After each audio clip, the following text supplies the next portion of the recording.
नमस्कार, मैं Sanjay Jha, one rupee investor में आपका स्वागत है। आज हम बैंकिंग सेक्टर की एक बेहतरीन बैंक आईसीआईसीआई बैंक के बारे में बात करेंगे।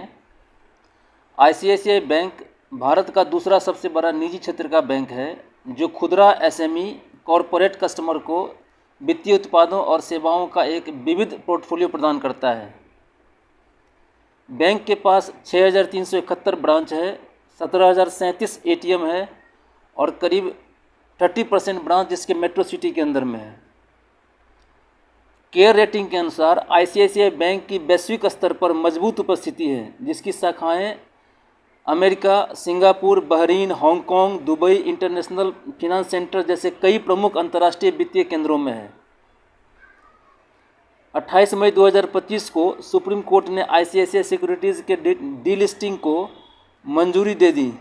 अब यह आईसीआईसीआई बैंक में पूर्ण रूप से इसका विलय हो जाएगा। आईसीआईसीआई बैंक ने जनवरी से मार्च 2025 के क्वार्टर में 18% की सालाना वृद्धि के साथ 12,630 करोड़ रुपये का शुद्ध लाभ दर्ज किया, जो एनालिस्ट के अनुमान से अधिक था।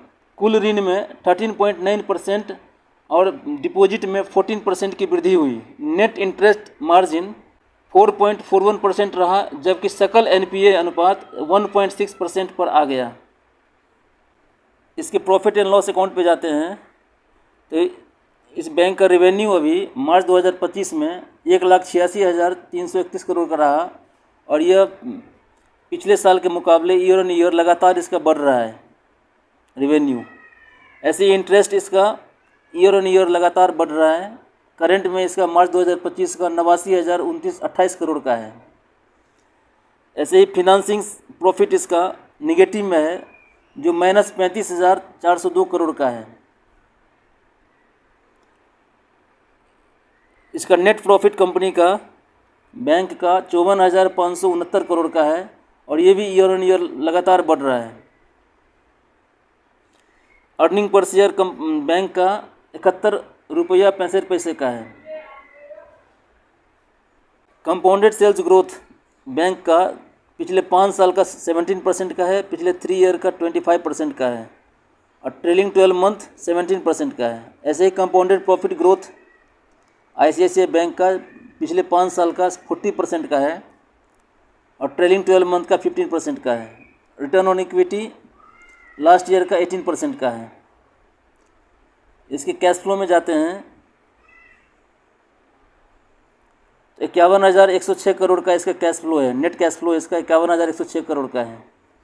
इसके इन्वेस्टर्स पैनल में जाते हैं तो एफआईआई के पास होल्डिंग 45.83% है, जो मार्च 2024 में 44.77% था, यानी कि एफआईआई की होल्डिंग बढ़ी है। डीआईआई की होल्डिंग अभी करंट में 44.77% है, जो मार्च 2024 में 45.10%, थोड़ा सा कम हुआ है।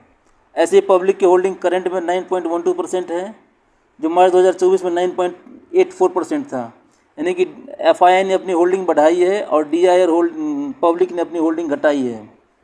इसके मंथली चार्ट पर जाते हैं तो प्राइस अपने पिछले हाई को ब्रेक करके ऊपर की ओर मूव किया है। ऐसे ही वीकली चार्ट पर प्राइस अपर बैंड पर है और एक रेंज में है। अभी प्राइस इसका अपर बैंड पे है और एक रेंज में है। Thank you. ऐसे ही इन्फॉर्मेटिव वीडियो देखने के लिए हमें लाइक करें, शेयर करें, सब्सक्राइब करें।